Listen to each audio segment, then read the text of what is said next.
This is the Galaxy Fold, and it's the biggest innovation in mobile since the original iPhone. Now, where the original iPhone was the reinvention of the phone, the Fold is the reinvention of the modern-day smartphone.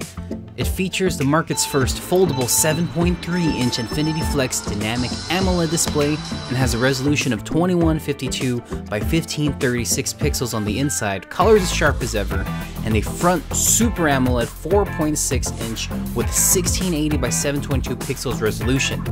It features 6 cameras total, 3 on the back, 1 on the front cover, and 2 on the inside, and runs a powerful Qualcomm Snapdragon 855. It includes a 16 megapixel camera, wide angle on the back, 12 gigs of RAM. The screen is everything, and it finally feels like multitasking and all these apps have a chance to breathe.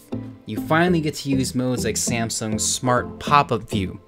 And I'm worried that my video consumption will go up.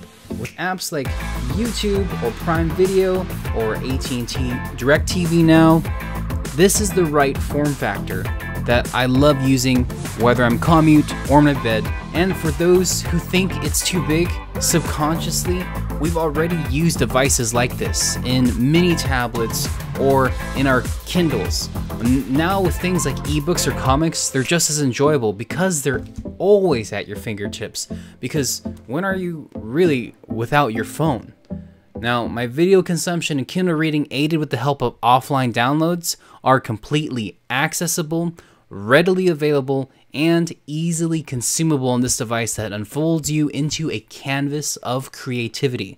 The market hasn't yet optimized for this dual form factor. Mobile development will have to embrace this soon.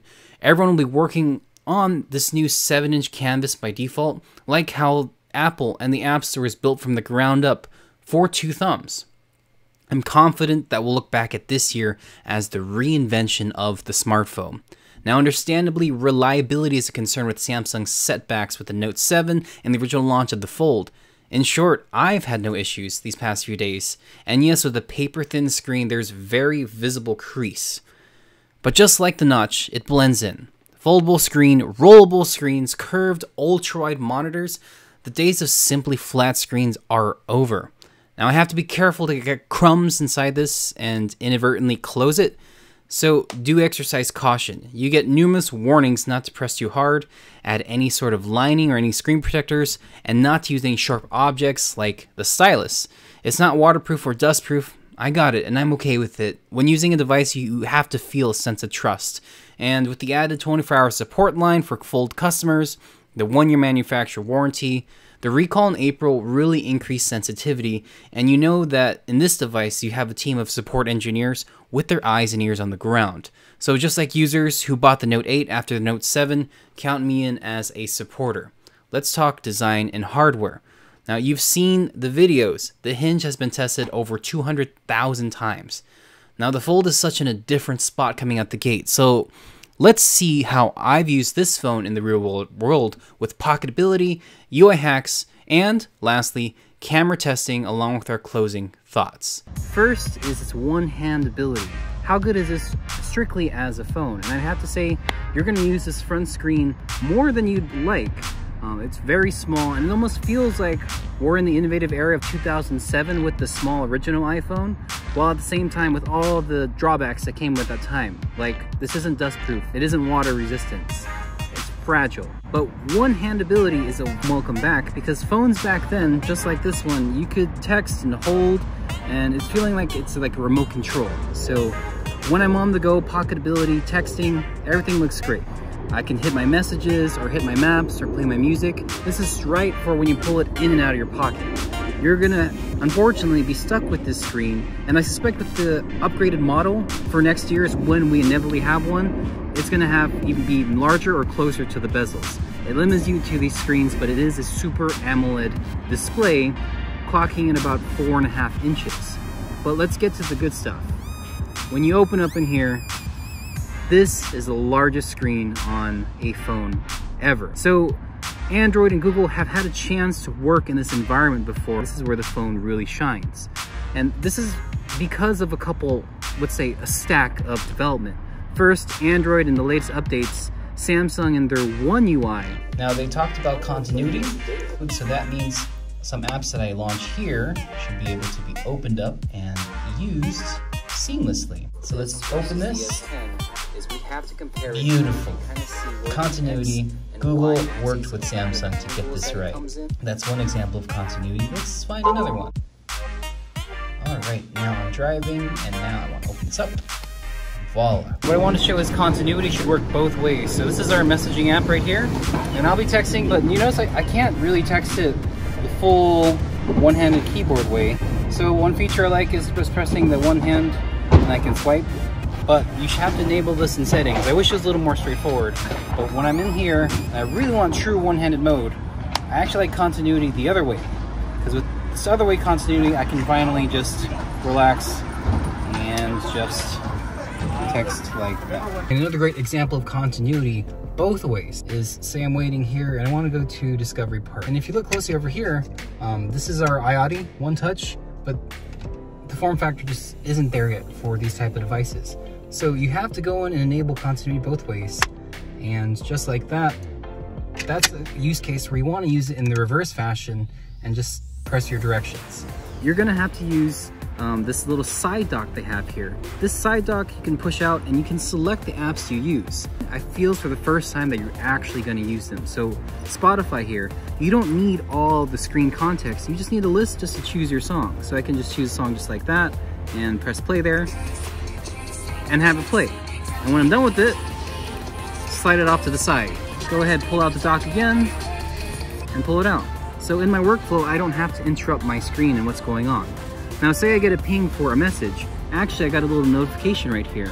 This is the first time that Smart View or pop-up view that Samsung enabled is on this device. So notifications, just like this Yahoo Mail app over here, you can press and it pops up the screen without actually enclosing you from the actual app. If I'm in Gmail, notice it takes all the screen real estate.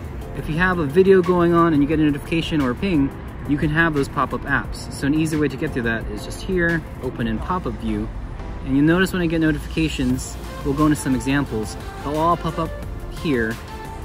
So we got notifications, a couple here for messaging and pop-up view. I select that, press messages, and then I'm able to go ahead and text and move this around. I don't have to exit it away, but it'll be like this chat head, or similar to those who are using Facebook Messenger. Just got a text from my mom. Happy anniversary to them. Anniversary. Send that. And I can go back to my flow while keeping conversation with my mom by closing it and minimizing this app. I'll put them in the corner as I select all the photos today for our review. YouTube, Reddit, and your mail, all three of these apps running at the same time. Now that's not that particularly useful. So I usually like to run it with just, let's just say, these two apps in the corner.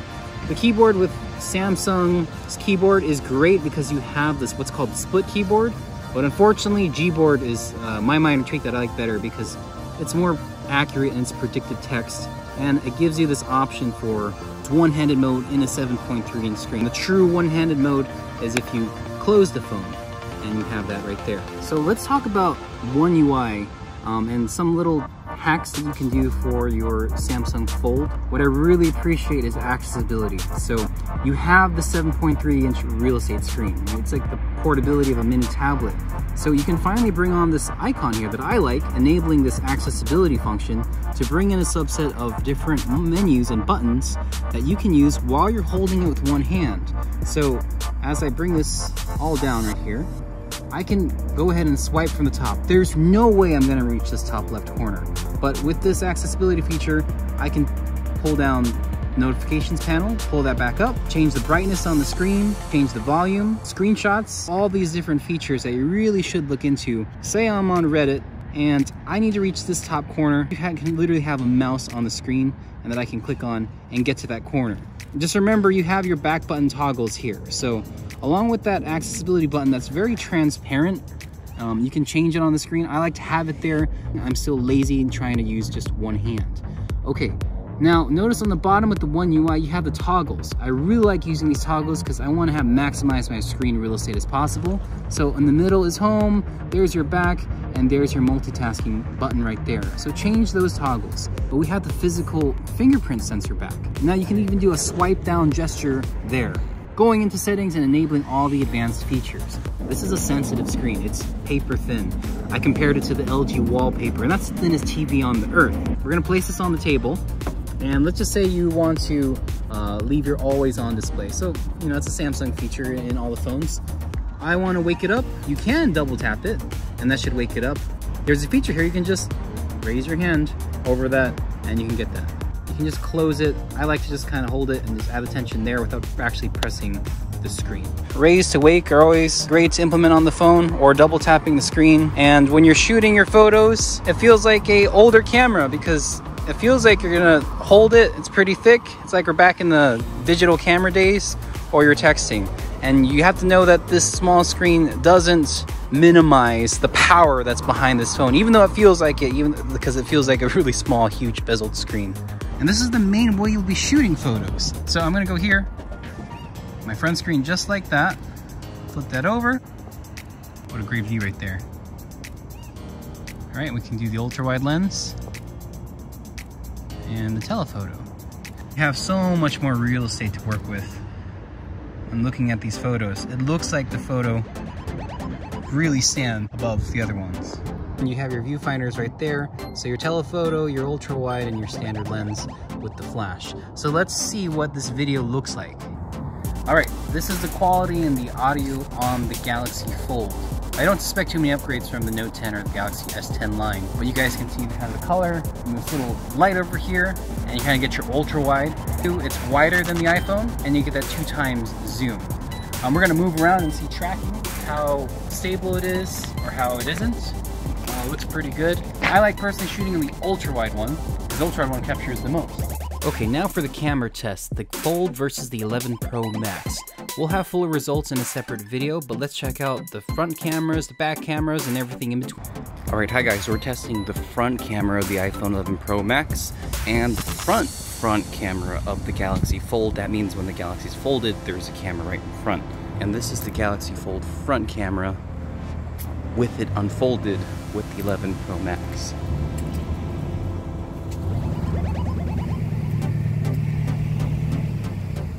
Back-facing camera.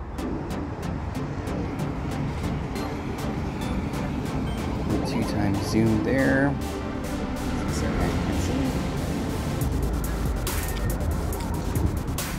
That's ultra wide or wide angle.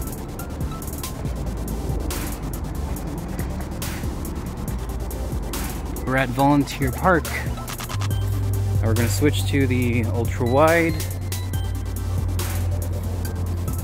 You can see my telephoto lens. There's a little squirrel. Light in the trees. Alright, again, we have the selfie camera for both. Do nighttime shooting on this really cool bridge. Okay, we're switching to ultra wide. Telephoto. Probably the hardest test. Nighttime front-facing cameras, selfies. Okay, so let's do a speed round on this. Feel free to pause whenever. In general, the 11 Pro Max gives off a yellowish hue, letting more light in better at night, but not as much during the day. Colors pop on the Galaxy Fold, and it's your preference if you want a more realistic photo or a more vibrant photo. You'll see some ultra-wide shots. You notice the Galaxy Fold covers more on the y-axis in terms of ultra-wide, but the selfie camera flips, it mirrors. It's more accurate on the 11 Pro Max, and it's just weird when it flips it for the selfie cameras. You'll see that the iPhone lets a little more light in, even though it comes off more yellow. iPhone will have an update in terms of its AI, but the Galaxy Fold has this photo assist to determine what you're taking a picture of. In general, I prefer the Fold in terms of its vibrance and colors. Things like pumpkins and oranges, they really show and flash when you're posting this. But for the photo enthusiasts out there who are really tone and accurate, you choose the Pro Max. So at nighttime, you notice 11 Pro Max gives a brighter picture. The Galaxy Fold is more accurate of how dark it actually was. You see the purple colors and the oranges really differentiate in the blues and that final shot. Which one of these would you prefer? Okay guys, that's a review, the reinvention of the smartphone. We'll see you in the next review.